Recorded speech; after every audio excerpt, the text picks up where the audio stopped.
Hello everyone. Today we'll try to explain Towards a Feminist Poetics by Elaine Showalter. Elaine Showalter, as you all know, has heralded a new phase in feminist criticism, a kind of a shift from feminist critique onto gynocritique or phallocentrism to gynocentrism. And to give you a very short introduction to Elaine Showalter, she is an American feminist and cultural critic who has brought about a pioneering change in the feminist literary discourse by the publication of her thesis titled A Literature of Their Own, British Women Novelists from Bronte to Lessing, which was published in the year 1977. She has, of course, to her credit, so many books on feminist discourse like The Female Malady, Women, Madness and English Culture from 1830 to 1980, Sexual Anarchy, Gender and Culture at the Physical, which was published in the year 1990. Then Sister's Choice, Tradition and Change in American Women's Writing, Histories, Historical Epidemics and Modern Culture, Inventing Herself, Claiming a Feminist Intellectual Heritage, Teaching Literature, and you have Faculty Towers, the academic novel and its discontents, and A Jury of Her Peers, which was published in the year 2009. Now, in this particular essay that we are trying to explain today, Towards a Feminist Poetics, in this particular essay, Elaine Showalter is trying to trace the history or a kind of a canon of women's writing and women's criticism. She is also trying to bring about a shift from feminist critique to gynocritique by highlighting the problems inherent in feminist critique, which she ultimately tries to resolve in gynocritique. Now, she begins this particular essay, Towards a Feminist Poetics, by dividing feminist criticism into two types. What is feminist criticism primarily concerned with? And this primary concern of feminist criticism is divided into two. One is a woman as a reader, and the second one is a woman as a writer. Now, the first type of criticism is concerned with, in Showalter's words, I quote, with woman as a consumer of male-produced literature and with the way in which the hypothesis of a female reader changes our apprehension of a given text, awakening us to the significance of its sexual codes. I shall call this kind of analysis the feminist critique. Now, that is the first kind of criticism, woman as a reader, which Showalter calls a feminist critique. And like other kinds, again I quote, and like other kinds of critique, it is a historically grounded inquiry which probes the ideological assumptions of literary phenomena. Its subjects include the images and stereotypes of women in literature, the omissions and misconceptions about women in criticism, and the fissures in male-constructed literary history. It is also concerned with the exploitation and manipulation of the female audience, especially in popular culture and film, and with the analysis of woman as sign in semiotic systems. Now, what is this? Let's see. Let's try to elaborate this quote. First of all, what is criticism? Criticism, any sort of criticism for that matter, is a way by which you analyze, by which you judge a particular work, text, or works of literature or literature as a whole. Now, in order to judge or in order to analyze, in order to explain particular works or literature as a whole, you need, or we usually use different lenses. We usually use different lenses to evaluate a work of art. Now, this particular lens could be based on your ideology or the ideology in the text, society, discourse, etc. Now, feminist literary criticism as such was born out of the debates of the second wave of feminism. The feminist approach of the second wave feminism was truly revolutionary in the sense that it was interested in evaluating literature as a powerful means of serving an ideological function. They analyzed how male writers were kind of taken for granted as the commentators of women's experience. Male readers, male writers, and male texts have always had the privileged position as the dispensers of human experience in general. And this human experience, which was put forward by male writers and male texts, was generally considered unbiased, or so to say gender neutral. The writings of men or male writing, they were considered kind of gospel truths which were injected into women, and women themselves swallowed these things without any questions. It was with the second wave of feminism that writers began to question this. Writers began to question the existing sort of writing, the texts, especially male texts, which naturalized women's experiences. The second wave feminists were quite doubtful of the writings of men, of the representations of women by men. Now, these writers, these feminists were quite confused, doubtful regarding the existing canon of writing, which comprised only of male writings. See, when you take the canon of writing, we see that before the 1970s, the established canon or the so-called standard, the canonized works were usually or were exclusively male. Women's territory was a kind of a desert, which in Elaine Showalter's own words in a literature of their own, she says women's territory was a desert bounded by mountains on four sides. You have the Austin Peaks on the one side, Bronte Cliffs, the Elliott Range, and the Wolf Hills. Now, there was no reliable map of women's writing that women could go up to.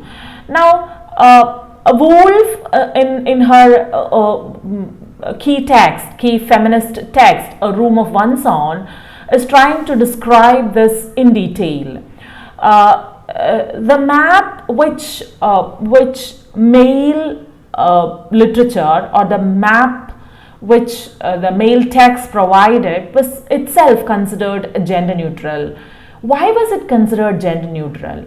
The power structure or the power discourse made women believe that the best was always rewarded, and there were no too many women who attained the best or who reached the best. Now they were made to believe that women did not reach the so-called high standards, which was obviously set by men, and even if they reached only a very few number, like you have Austen, like you have Woolf, like you have Eliot's, like you have Bronte's, it was only these people who attained this high standard. They only somehow managed to attain these high standards, and they became part of this canon. And another assumption was that not too many women wrote. That was another assumption. Now, what happened was that because of these assumptions, women writers it was a kind of a duty which was on these women writers to disprove these assumptions. They had to disprove these assumptions. They had to explain why women were absent from the so-called canon. And it was with this intention that that resulted in the publication of A Room of One's Own, which was published in the year 1929 by Virginia Woolf. And Virginia Woolf sketches in detail the material and social constraints and conditions in which women had to live, which obviously made them invisible socially, culturally, and in literature as well. Now, the second wave feminists were carrying out this mission which Woolf began in quite different ways. Now, as I told you before, we didn't have much of a tradition of women writers to go to see to. So what happened was that women writers or women critics began to examine the representation of women in male writing, in male authored texts. I hope you might be familiar with The Second Sex by Simone de Beauvoir, which was published in the year 1949, which this particular text tries to discern the patterns of female subordination in 5 male authors. You have D.H. Lawrence, Claudel, Brenton, Stendhal, Montherlant. These were the 5 male writers that Simone de Beauvoir analyzed. We also see Kate Millett doing the same in her Sexual Poetics, which was published in the year 1969. She too takes up 4 20th century male writers to decipher the underlying invisibility of women in all walks of life. Now, she takes up writers like Lawrence, Henry Miller, Norman Mailer, and Jennings. Now, what do these critics do? What do critics like Simone de Beauvoir or Kate Millett or any feminist critique, do? What do they do usually? Now, this woman, which Elaine Showalter was talking about in Towards a Feminist Poetics, this woman, the reader, feminist critique, woman the reader, woman the consumer of the male-produced literature, what they attempted was a phallocentric criticism. Now, their evaluation of literature was purely based on male writing and male texts. Now, what do they do actually? They try to find out recurring patterns of imagery, language, which demonstrate concealed attitude towards femininity. They tried to expose the gender politics which is inherent in literary texts.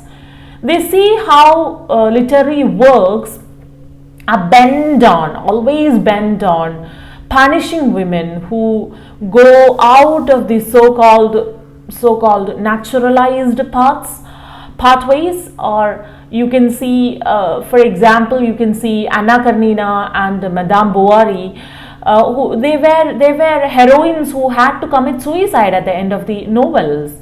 Now, these kinds of transgressive heroines or transgressive women for that matter, they were penalized, and male texts, male authored texts, male literature, make sure that they are brought to their senses. They are brought under the so-called codes of conduct at least by the end of the novels, thereby reasserting and strengthening patriarchal moral codes.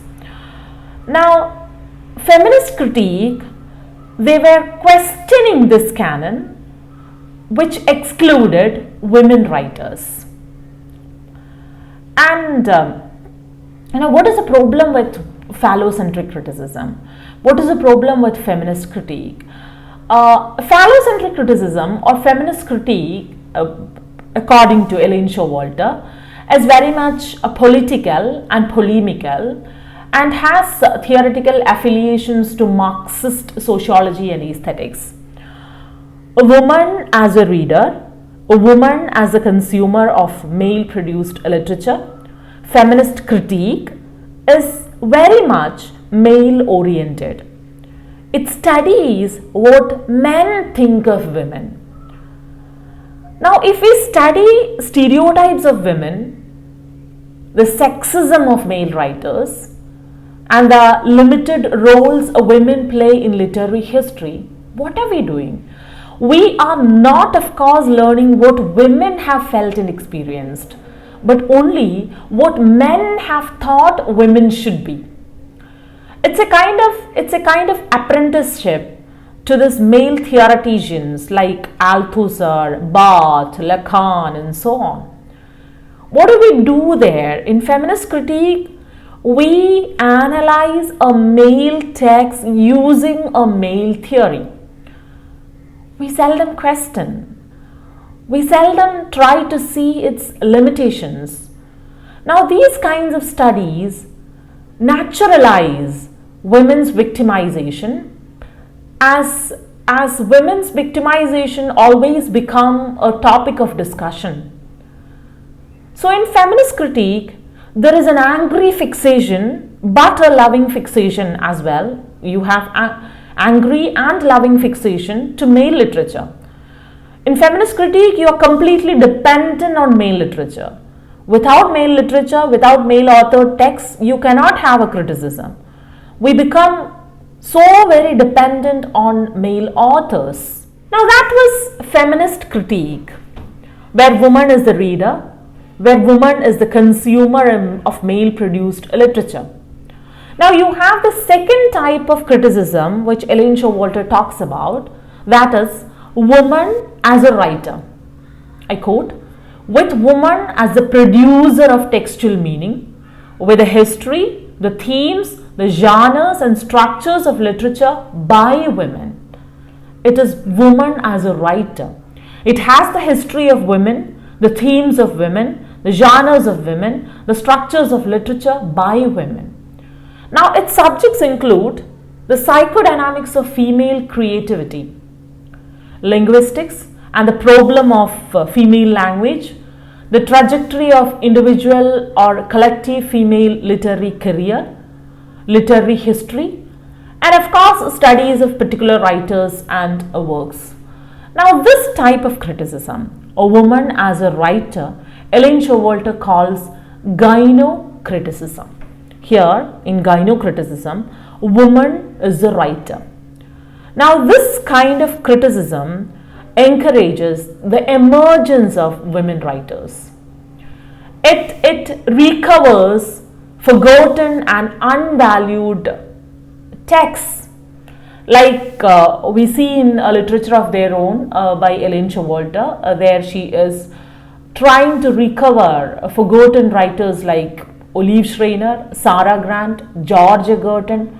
These were women writers who did not have a place in the so-called map, which was of course mapped,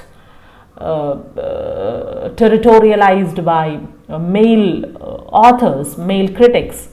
So Elaine Showalter was trying to territorialize writers like Olive Schreiner, Sarah Grant, George Egerton, etc.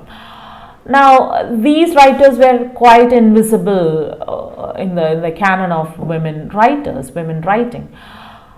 Now gynocritique analyzed the psychodynamics of female creativity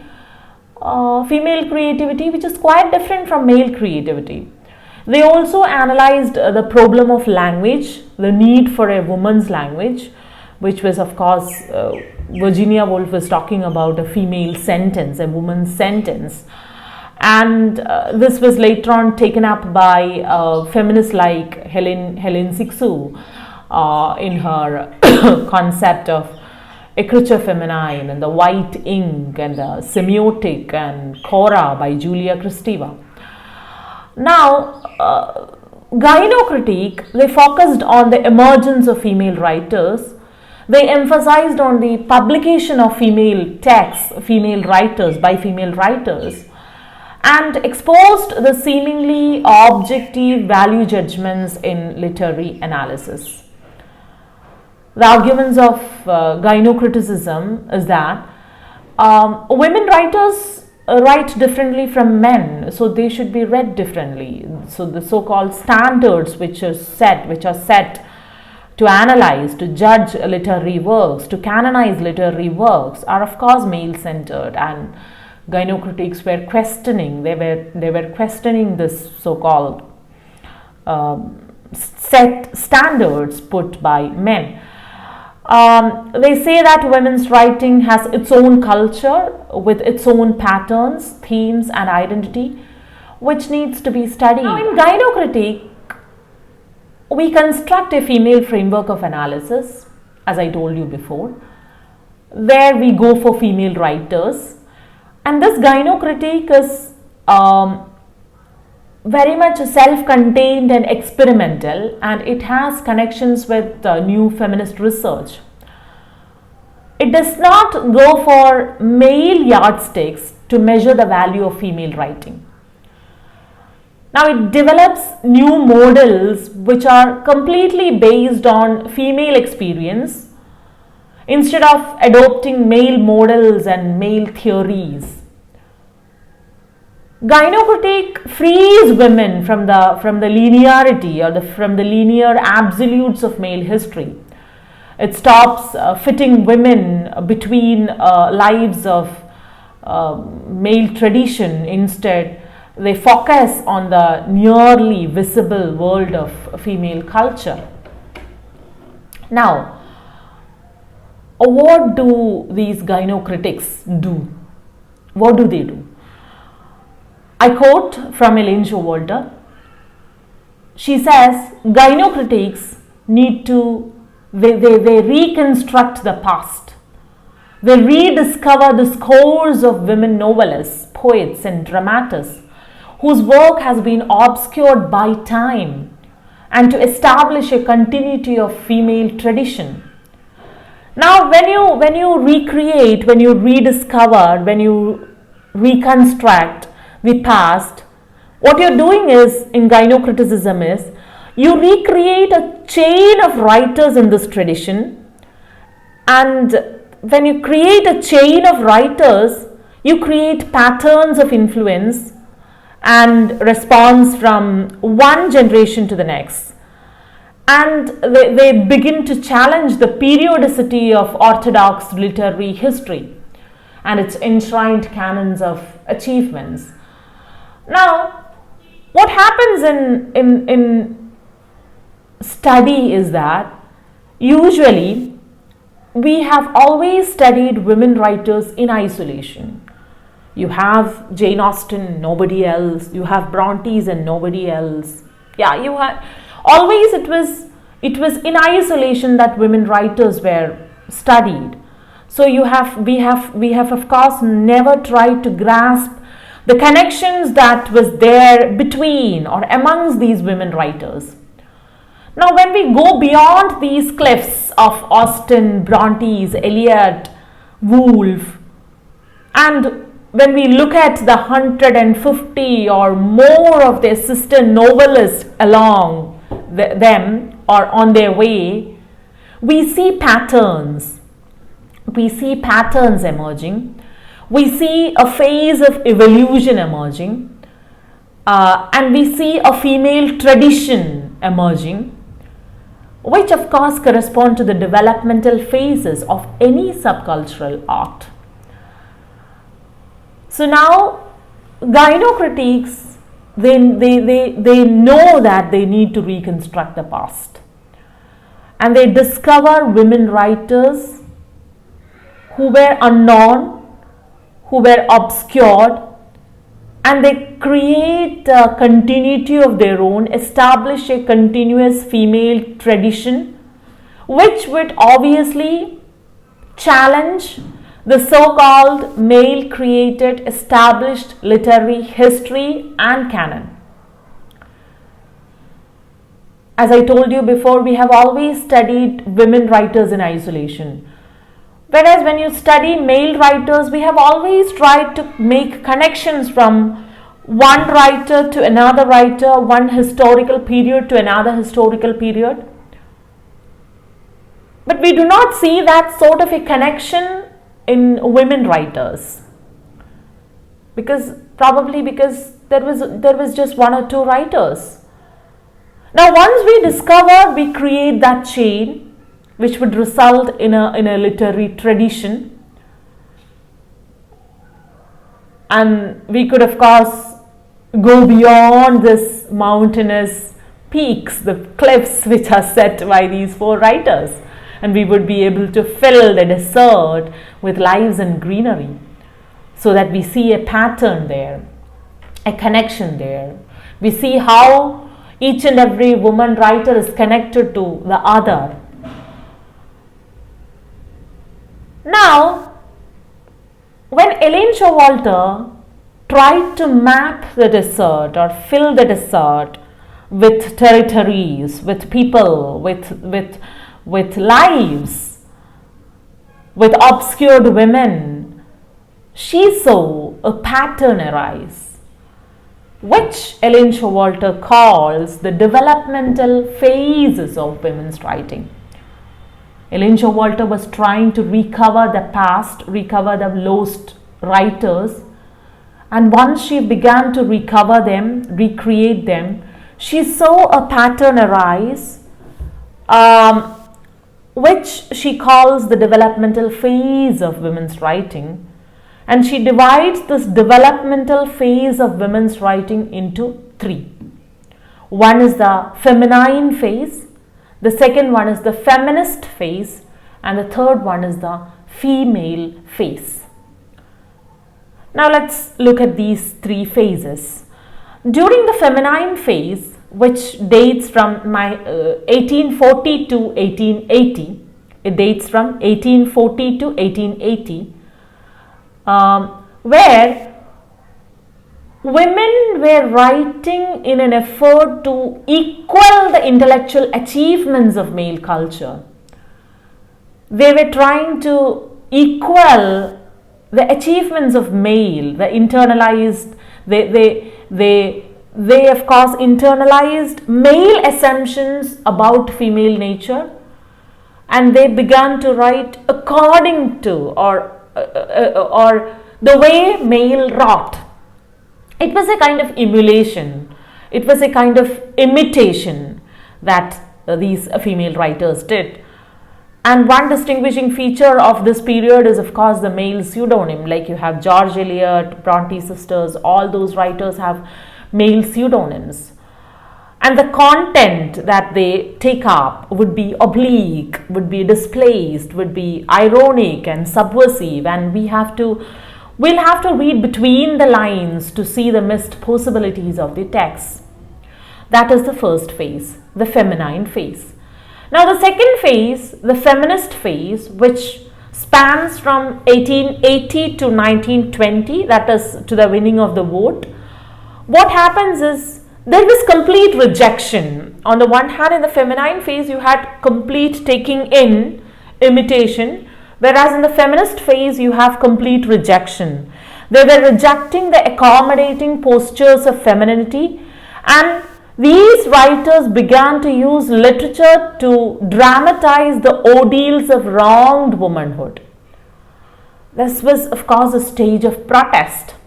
Now, the third phase, which is the female phase, which according to Elaine Showalter is ongoing since 1920, women rejects both imitation and protest. Both imitation and protest is a kind of dependency. You imitate somebody, you are dependent on that person. You protest somebody, you have to be dependent on that person so as to protest as well. Now what happens is, in female phases, instead of imitation, instead of protesting, they turn to female experience as a source of an autonomous art, and they extend feminist analysis of culture to forms and techniques of literature. Now what happens is, the source of literature, the source of writing, the source of art becomes completely female experience. Now, as representatives of this female aesthetic, we have Dorothy Richardson, you have Virginia Woolf, because they were the people who began to think in terms of male and female sentences. and they began to divide their work into masculine journalism and feminine fictions, and began to redefine and sexualize the external and internal experiences of women. Now what happens is, now you have a tradition. In order to explain this tradition, this feminine, feminist and female phase, or from feminist critique to gyno critique, what feminist critics did was that they took up, they took to revising, they took to subverting various ideologies like Marxism and structuralism by trying to alter their vocabulary, Marxist vocabulary and structuralist vocabulary, to include the variable of gender.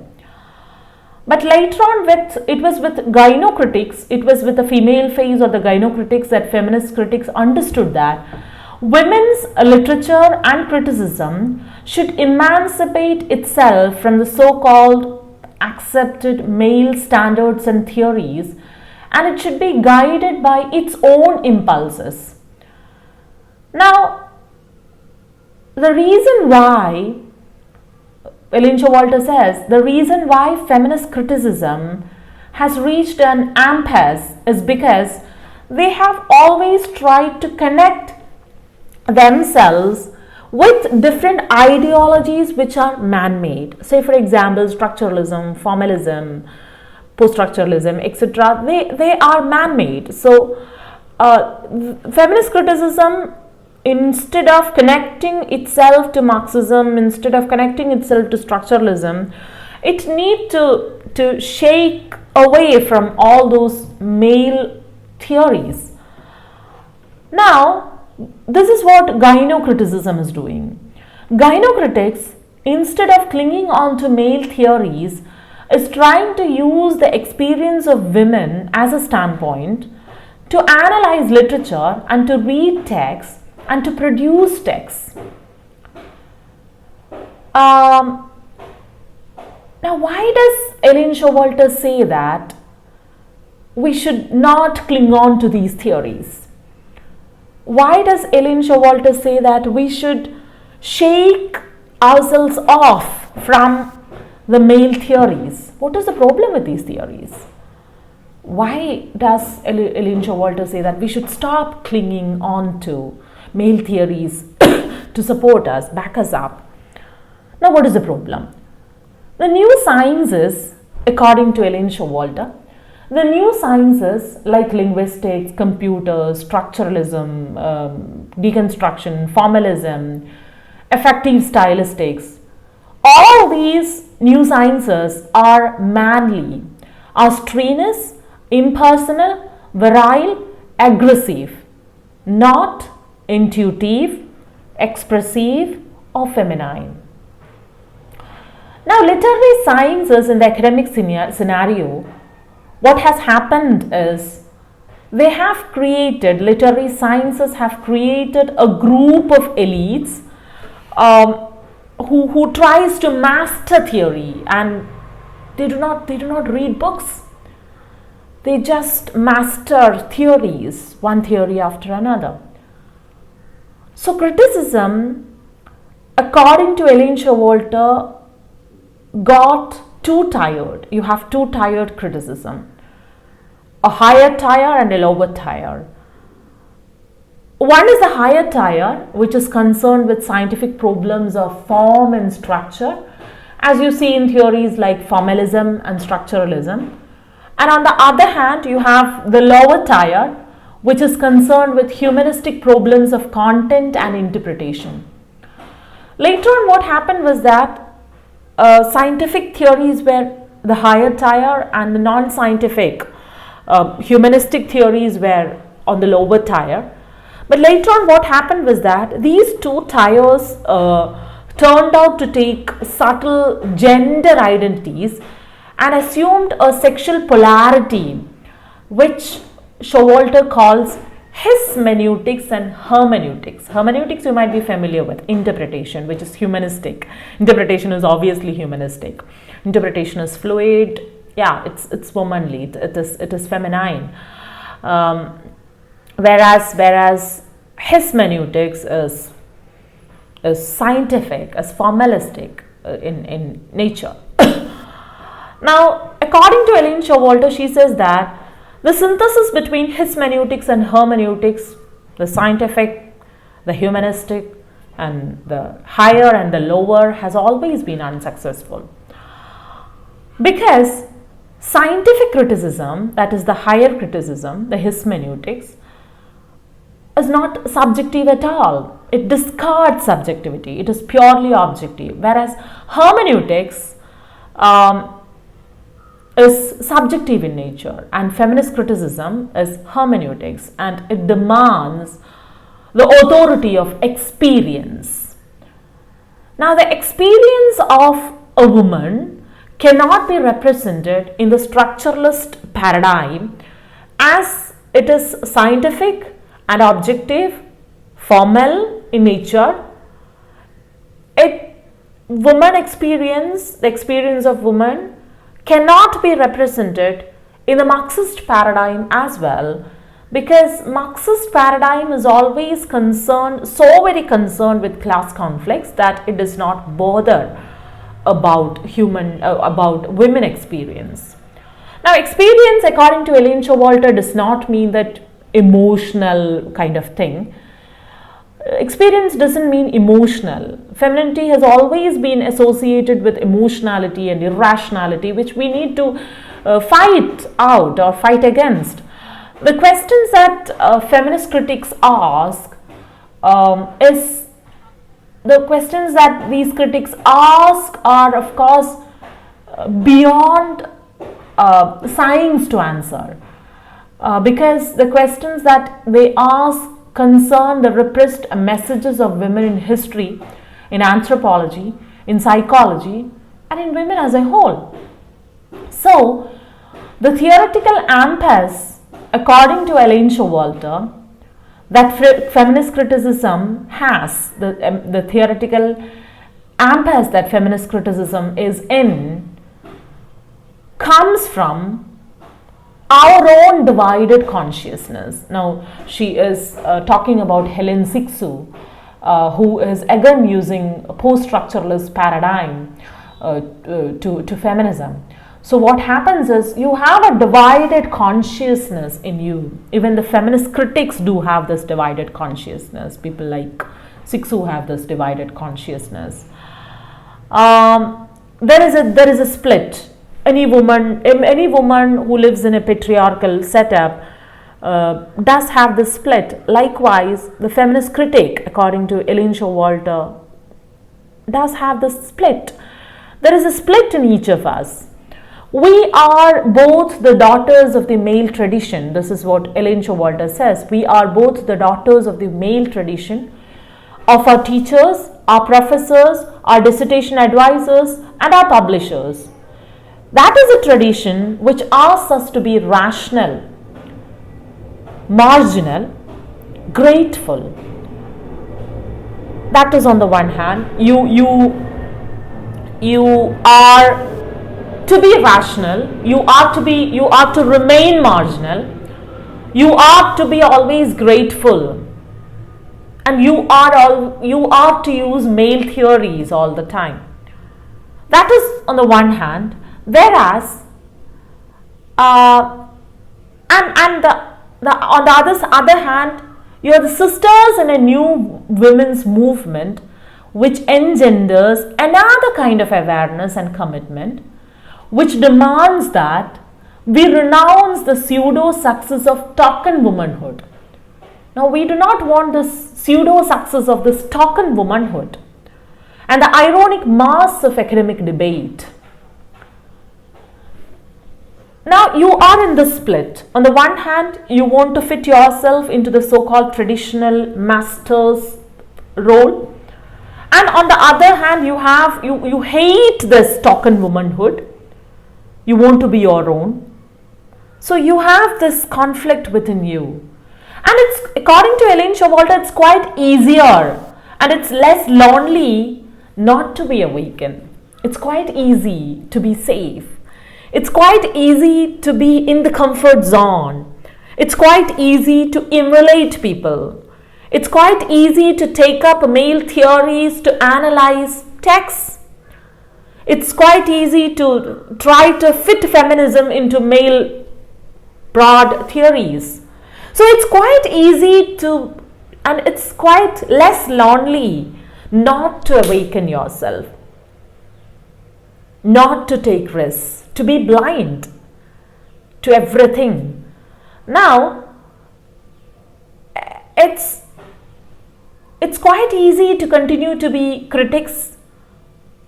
It's quite easy to continue to be teachers of male literature, anthropologists of male culture, psychologists of male literary response, claiming all the while to be universal. That is something which is quite easy to do. You are in the comfort zone, right? You analyze male literature, you analyze male culture, you analyze male literary response as if it is universal.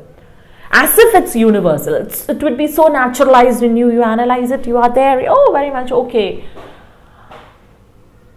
Yet, on the other hand, we cannot will ourselves to go back to sleep.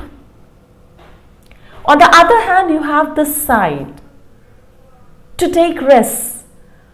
Now, Elaine Showalter says, as women scholars in the 1970s, we have been given a great opportunity and a great intellectual challenge.